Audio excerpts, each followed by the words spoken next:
itong palatuntunan natin ito, ay bumabati po kami sa inyo.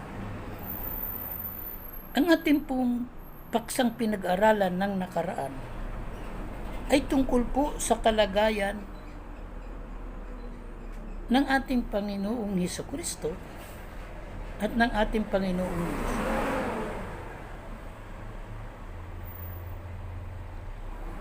Ang pahayag po ng ating Panginoong Hesukristo tungkol sa kalagayan ng ating Panginoong Diyos ay ipinagsabi niya sa kanyang mga alagad nung panahong siya ay nabuhay na maguli. Ano po ba ang kalagayan ng ating Panginoong Diyos? Ayon po sa banal na kasulatan. Dito po sa Juan 4 at ang talatay 24, ganito po ang ating mababasa. Ang Diyos ay Espiritu, at ang mga sa Kanya'y nagsisisamba ay kinakailangang magsisamba sa Espiritu at katotohanan. Ano po ang kalagayan ng ating Panginoong Diyos? Ayon po sa banal na kasulatan, ang Diyos po niya, ang sabi ay Espiritu. Ano po ba yung Espiritu? Ang magsasalita naman po rito ay ang ating Panginoong Hesukristo na ipakikilala niya ang Espiritu, kung ano ang Espiritu at kung ano rin yung kanyang kalagayan. Ibig sabihin dito po ay mayroon pong dalawang pagpapakilala ang ating Panginoong Hesukristo. Isang kalagayang Espiritu para sa ating Panginoong Diyos at isang kalagayang tao naman para naman sa ating Panginoong Hesukristo. Ganito po ang ating mababasa dito po sa Lucas 24 at ang talata po naman ay 38 hanggang 40 ay ganito po ang ating mapapakinggan. At sinabi niya sa kanila, bakit kayo nagugulumihanan at bakit nangyayari ang pagtatalo sa inyong puso? Tingnan niyo ang aking mga kamay at ang aking mga paa. Ako rin nga, hipuin niyo ako at tingnan, sapagkat ang isang espiritu ay walang laman at mga buto, na gaya ng inyong nakikita sa akin. At pagkasabi niya nito, ay ipinakita niya sa kanila ang kanyang mga kamay at ang kanyang mga paa. Dito po ay mayroong pagsasalaysay ang ating Panginoong Hesukristo, sapagkat ito po isang pangyayari nang tawagin siya ni Tomas na Panginoon at Diyos ko. Kaya pinaliwanag ito ng ating Panginoong Hesukristo sa kanyang mga alagad na noon ay nagugulumihanan. Ba't kanya kayo nagugulumihanan? Inyong tatandaan niya na ang isang espiritu ay walang laman at buto, hindi gaya ng inyong nakikita sa akin. At para patunayan siya hindi Diyos o espiritu, ipinakita niya yung kanyang kamay at yung kanyang mga paa. Ano pa ang kanyang ipinakita? Ituloy po natin.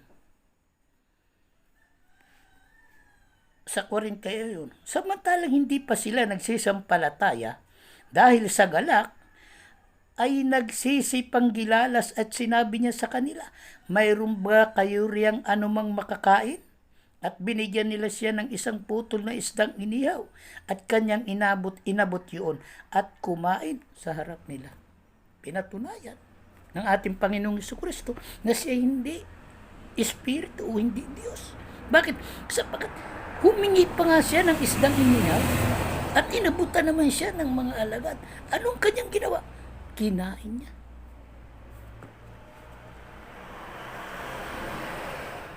Yan po yung paksang nakaraan natin. Atin lamang pong isinasaysay yung mga pangyayari. Ikipinakikita dito ang kaibahan ng ating Panginoong Hesukristo, ang kaibahan ng ating Panginoong Diyos. Ang Diyos ay Espiritu, walang laman at mga buto. Ang ating Panginoong Hesukristo ay tao, may laman at may buto. At sa unang pagtalakay pa rin po natin, ay ipinakikita natin na ang paniniwala ng mga unang alagad ng ating Panginoong Hesukristo, si Kristo po ay tao. Si Kristo po ay isang propeta. Si Kristo po ay isang hari ng mga Hudyo at tao na lumaki sa kanilang piling, ipinanganak ng isang babae na kanyang inang si Maria, at lumaki siya sa dako ng Nazaret, at ang kanyang kabuuhan ng kanyang buhay ay naroon. Ito naman po yung paksang ating tatalakayin ngayon. Ating pong tatandaan na ang kaugalian ng mga Hudyo, kapag sila po ay naglalagay ng hari, ang Diyos ay tumatawag ng isang propeta upang pahiran kung sino man yung hari o magiging hari ng Israel. At sa pamamagitan ng pagpapahid ng langis ng propeta doon sa magiging hari, yung po ang kinikilala ng bayang Israel. At yun ang kinikilala ng Diyos na hari ng bayang Israel. Subalit iba po pagdating sa ating Panginoong Hesukristo. Sa ating pong Panginoong Hesukristo ay mismong ang ating Panginoong Diyos ang nag-ordina. Kung sa panahon ng bayang Israel, ang tawag po doon ay pagpapahid ng langis, sa panahon po naman ng ating Panginoong Hesukristo, ordinasyon po ang binibigay na kahalalan sa mga tao na magiging lingkod ng ating Panginoong Diyos. Kaya, dito po sa talambuhay na ating pag-aaralan ngayon, malalaman natin kung bakit ang ating Panginoong Hesukristo ay tinawag na Mesiyas, tinawag na pinahiran, sapagkat yung po kasing pinahiran, ay ating pong malalaman natin, ito po'y katumbas din ng Mesiyas. Ating pag-aralan ang talambuhay ng ating Panginoong Jesucristo, kung paano siya inordinahan ng ating Panginoong Diyos, kaya't siya ay ginawa na sinisintang anak. Dito po tayo magsisimulang bumasa sa Isayas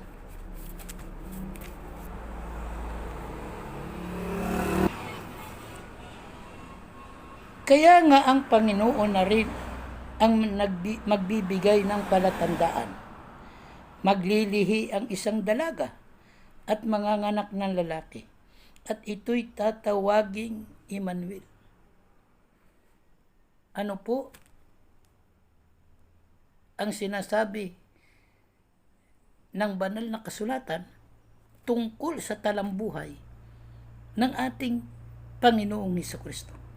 Ito po ay hula sa pagkakaanak, sa pagsilang ng ating Panginoong Hesukristo. Ano po ang sabi dito?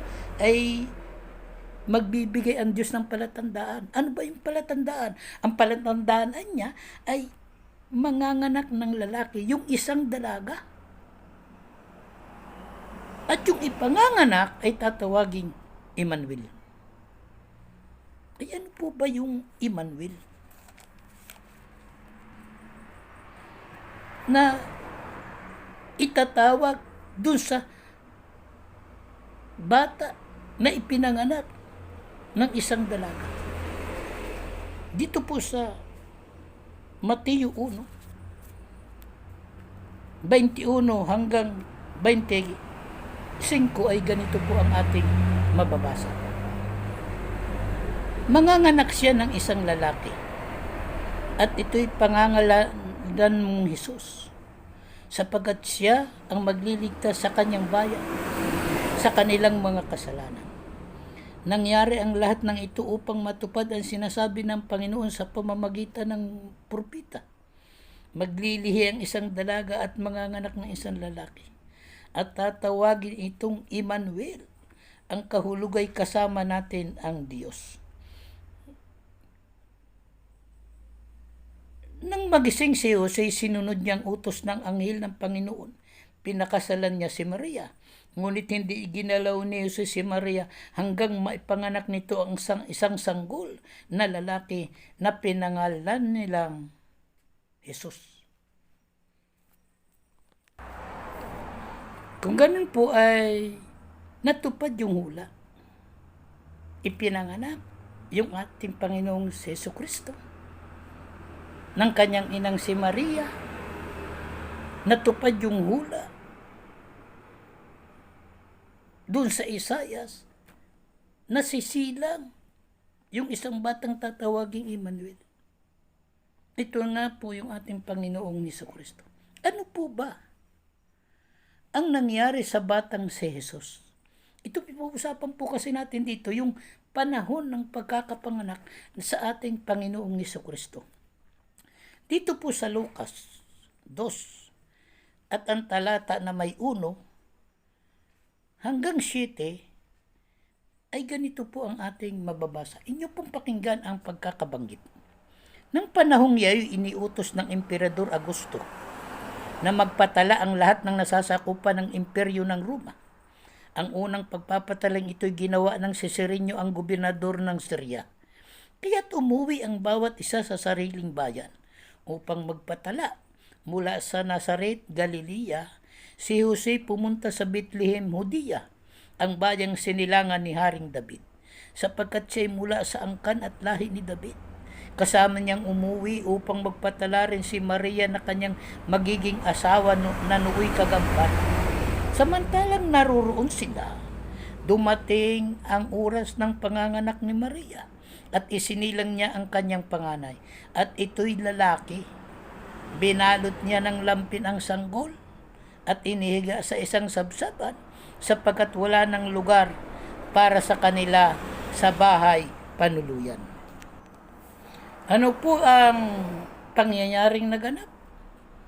Nung panahong isisilang ang ating Panginoong Hesus, nagkaroon po ng tinatawag na utos si Emperador Augusto. Ito po si Augusto Cesar. Ang kanyang utos, lahat ng mga nasasakupan ng Roma ay kailangang magpatala. Nung panahon pong yun, ay nasasakop ang Jerusalem ng Roma at ang hari noong panahon na yun ay itong si Herodes. Sa panahon na yun, ng pagpapatala ng lahat ng mga mamamayang nasasakop ng mga Romano, kasama dyan itong si Jose na asawa ni Maria, sapagkat ito pong si Jose ay mula po sa angkan ni David. At ang bayan ni David ay yun pong tinatawag na Bethlehem ng Judea. Kaya mula po sa Nazaret ng Galilea, pumunta sila sa Bethlehem ng Judea. Bakit? Sapagkat doon po, yun po ang bayan ng Haring si David, na ito naman po ang ninuno ng ama ng ating Panginoong Jesucristo na si Jose. Kaya pumunta sila doon sa Bethlehem ng Judea. At nang sila'y naroon na, dito na nga ipinanganak ang ating Panginoong Jesucristo. Sapagkat nang sila'y pumunta roon ay kagampan nung dumating sila sa dako ng Bethlehem ng Judea, ay ipinanganak po ang ating Panginoong Jesucristo.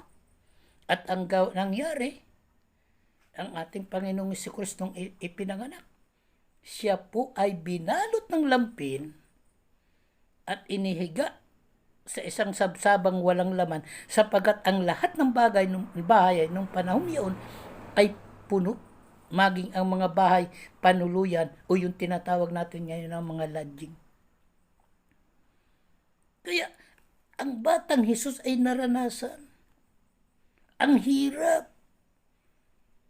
Siya ay binalot ng lampin at wala siyang magandang higaan, kaya't inilagay siya Sa dako kung saan kumakain ang mga hayop. Ang tawag po doon ay sabsaban. Ito ang patunay ng ating Panginoong Jesucristo ay isang bata. Ay ano po ang sunod na mga pangyayari?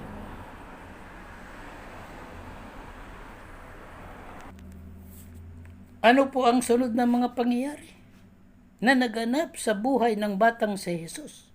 Dito po naman sa Gawa 2 at ang talatay 21, ganito po ang ating mababasa. Pagdating ng ika-8 araw, ay tinuli ang bata at pinangalan ng Jesus. Ang pangalan ibinigay ng anghel bago pa siya ipaglihi. Ano po ang ginawa sa ating Panginoong Jesucristo?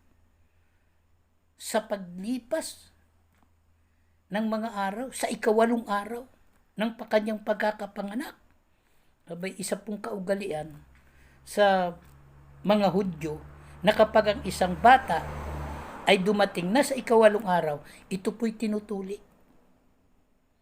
Kaya nang dumating po sa ika-8 araw ang ating Panginoong Jesucristo, siya po'y tinuli.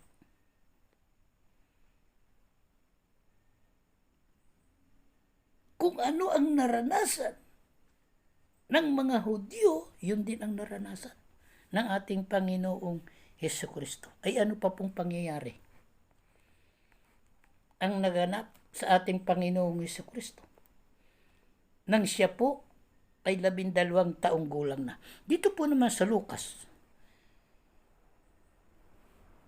2:42 hanggang 47, ganito po ang ating mababasa. At nang 12 taon na siya, pumaroon sila gaya ng dating ginagawa. Pagkatapos ng pista, sila'y umuwi na.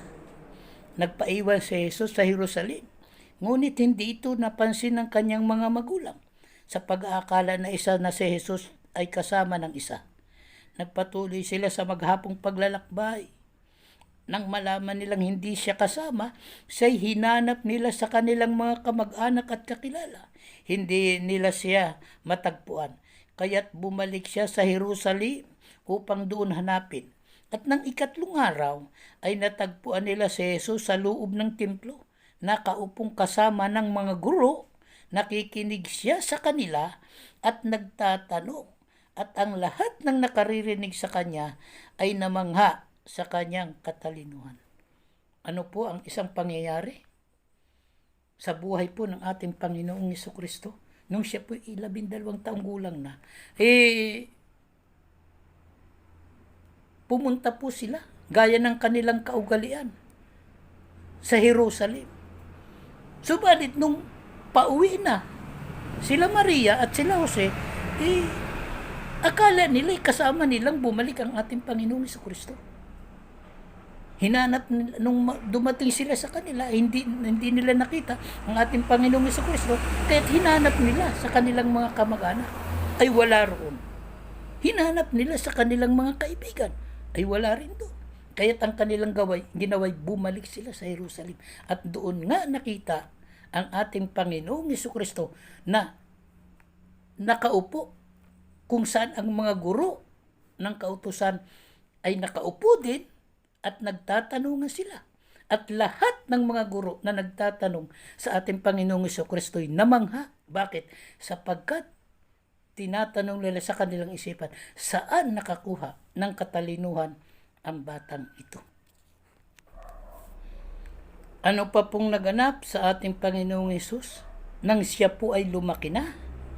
Dito po sa Lucas pa rin, sa 2 at ang talata po 52, ganito po ang ating mababasa. Patuloy na lumaki si Jesus. Umunlad ang kanyang karunungan at lalong kinalugdan ng Diyos at ng mga tao. Ano po ang nangyari sa panahon ng paglaki ng ating Panginoong Hesukristo? Abay, kinalugdan po siya ng ating Panginoong Diyos. Hindi lamang yung ating Panginoong Diyos, kundi yung mga tao na nakakakilala sa Kanya, kinalulugdan siya. Bakit?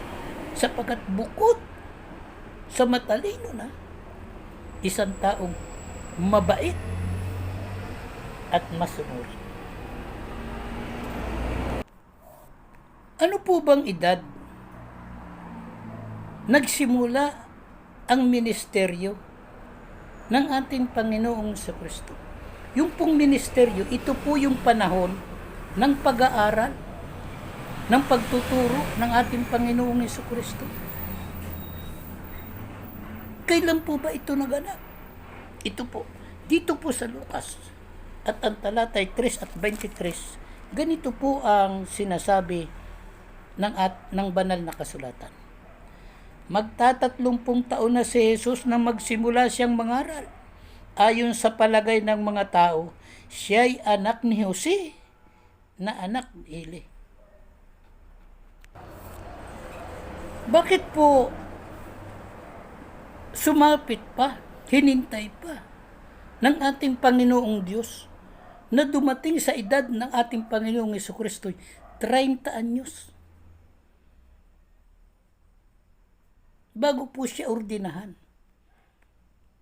Ano po ba ang kaugalian ng mga Hudyo tungkol sa pagtatanggap nila ng ordinasyon o pagtanggap nila ng mga tungkulin sa bayan ng Diyos?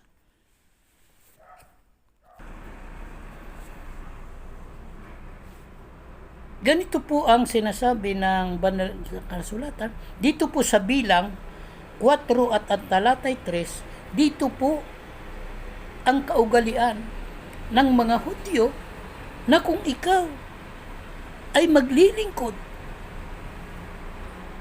sa mga gawain ng ating Panginoong Diyos, kailangan po ikaw ay magsisimula sa 30 taon hanggang 50 taon. Diyan po sa pagitan na yan, diyan po nagsisimula. Ano pong patotoo? Ganito po ang sinasabi sa Bilang 4 at 3. Mula sa 30 taong gulang hanggang sa 50 taong gulang, lahat ng pumapasok sa paglilingkod upang gumawa ng gawain sa tabernakulo ng kapisanan. Kung ganun po ay nalaman natin na kaya po pala hinintay pa ang ika-30 taon ng ating Panginoong Jesucristo bago siya ordinahan, sapagkat mayroong kautusan pala para sa bansang Israel na kung ikaw ay maglilingkod sa tabernakulo o sa gawain ng paglilingkod sa bayan ng Diyos, kailangan mo, ang edad mo ay mula 30 hanggang 50 taong gulang. Hindi pala pili po yung mababa. 29 ka, hindi pa. Maghihintay ka pa ng 1 taon. Kaya, doon po sa ating binasa, dito po sa Lucas 3 at 23, ay nang siyaraan niya ay ordinahan, siya po ay 30 taong gulang. Paano po tinanggap ng ating Panginoong Hesukristo yung ordinasyon na ibinigay sa kanya nang siya po ay 30 taong gulang na? Ito po yung panahon kasi na kung saan ang tao'y pwede nang maglingkod sa bayan ng Diyos.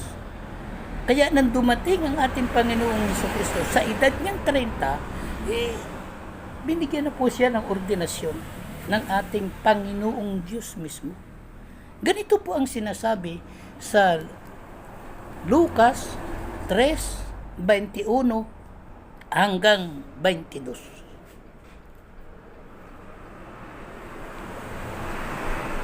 Nangyari nga nang mabautismuhan ang buong bayan na si Jesus ay binautismuhan naman. At nang manalangin ay nabuksan ang langit. At bumaba sa kanya ang Espiritu Santo na may anyong katawan, tulad ng isang kalapati. At nanggaling ang isang tinig sa langit, "Ikaw ang sinisinta kong anak, sa iyo ako lubos na lulugod." Ito na po yung tinatawag na ordinasyon. Kaya hindi po totoo ng ating Panginoong Hesukristo ay nasa langit na. Hindi rin totoo na nang gawin ng Diyos ang sanlibutan ito kasama ng ating Panginoong Jesucristo. Kaya nga po yung lumang tipan ay nahati po sa dalawa sa panahon ng mga patriarka at sa panahon ng mga magulang.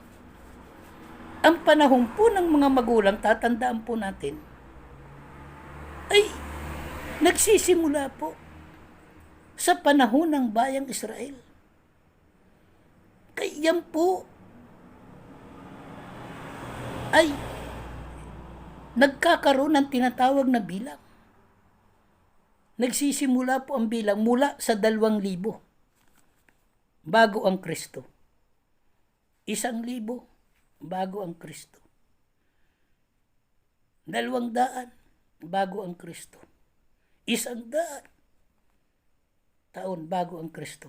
Kung ang inyo pong mapupuna sa banal na kasulatan, kapag ang inyo pong tiningnan ay ang lumang tipan, nagsisimula po ito sa taon ng ating Panginoong Jesucristo patungo sa taon ng kanyang pangako o sa panahon nitong si Abraham. Ganun po ang kaugalian ng mga Hudyo. At yun din ang kaugalian na tinanggap ng ating Panginoong Jesucristo.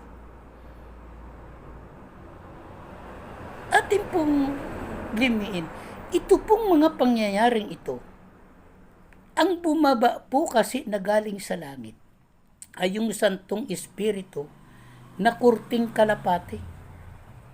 Ito po kasing Santong Espiritu na ito po yung na kurting kalapati, ito po yung ordinasyong ibinigay ng ating Panginoong Diyos sa ating Panginoong Jesucristo. Nang tanggapin ng ating Panginoong Diyos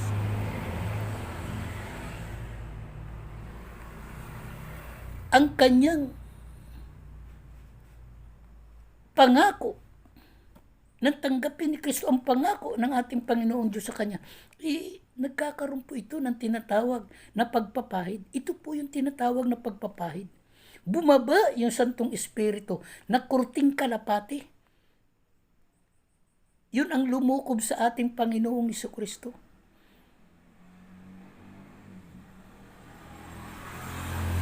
Yun po ang basbas o ordinasyong ibinigay ng Diyos. Kaya nga sa ibang talata ng banal na kasulatan, ang ating Panginoong Jesucristo hinugot sa mga tao at binigyan ng karangalan. Anong karangalan ang ibinigay dito? Yung tinatawag nga pong Santong Espiritu. Karangalang ipinagkaloob sa Kanya ng ating Panginoong Diyos. Ating pong sangguniin ang talaan ng mga salita o tinatawag na dictionary ng banal na kasulatan tungkol sa tawag sa ating Panginoong Jesucristo na pinahiran at Mesiyas. Dito po sa talaan ng mga salita, Kristo, salitang Griego na ang kahulugay pinahiran at katumbas ng Mesiyas naman sa wikang Hebreo. Pinahiran ng langis ang sinumang itinilaga sa isang tanging gawain. Si Jesus ay tinatawag na Kristo sapagkat siya ay pinili ng Diyos na maging tagapagligtas at Panginoon. Ano po ang ibig sabihin nung tinatawag po na pinahiran? Aba, yung po palang pinahiran ay katumbas po ng Mesiyas sa Griego. At yun naman pong yun po namang Mesiyas, katumbas naman po sa wikang Hebreo na pinahiran. Kaya ngayong paliwanag po rito, pinapahiran ng langis ang sino mang itinatalaga sa isang tanging gawain. Ano pong ipinahid sa ating Panginoong Jesucristo? Yung pong Santong Espiritu. na may katawan ng isang kalapati. Yun po ang ipinahid sa ating Panginoong Jesucristo. Bago siya binasbasan ng ating Panginoong Diyos, tinawag siyang, ikaw ang sinisinta kong anak. Ano po ba ang katangian nitong Santong Espiritu na kurting kalapate na pumasok sa katawan ng ating Panginoong Jesucristo? Ano ang katangian nito? Dito po sa Isayas 11 at ang talatay 2, ganito po ang sinasabi tungkol doon sa Santong Espiritu na kurting kalapati. 11 at ang talata po 2. At ang Espiritu ng Panginoon ay sasa kanya, ang diwa ng karunungan at ng kaunawaan, ang diwa ng payo at ng katibayan, ang diwa ng kaalaman at ng takot sa Panginoon. Ano po ang katangian ng Santong Espiritong ipinahid sa ating Panginoong Jesucristo? Abay, napakatindi po. Yung po pala'y diwa ng karunungan. Ito po palang Espiritu Santong ito na ibinigay ng ating Panginoong Diyos sa ating Panginoong Jesucristo. Ito po pala'y diwa ng karunungan, ng kaunawaan, ng payo, ng katibayan, kaalaman, at diwa ng pagkatakot sa ating Panginoong Diyos. Kaya dito po ay malinaw ng ating Panginoong Jesucristo'y tao na pinagkalooban ng mga karangalan. Pinagkalooban siya ng Santong Espiritu. Isang Santong Espiritu na diwa ng kaalaman, na diwa ng karunungan, na diwa ng takot sa ating Panginoong Diyos. Kaya masasabi po natin na talagang mahal ng ating Panginoong Diyos ang ating Panginoong Jesucristo. Yan po ang katunayan ng ating Panginoong Jesucristo'y tao sa kalagayan na pinagpala ng ating Panginoong Diyos. Tinawag ng Diyos na Mesiyas, pinahiran ng Santong Espiritu na maraming diwa ng karunungan, diwa ng kaalaman, diwa ng pagkatakot sa ating Panginoong Diyos. Kaya dapat alisin na sa isip ng mga tao na ang ating Panginoong Jesucristo ay Diyos. Siya ay isang taong minahal ng Diyos.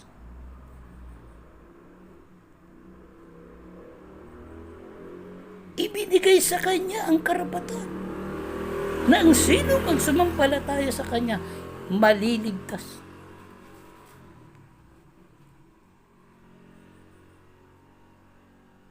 At sa mga susunod po na pagtalakay natin ay patutunayan na yung po atin naman pong tatalakayin saan ba nagsimula yung yung paniniwala ng ating Panginoong Hesukristo ay Diyos.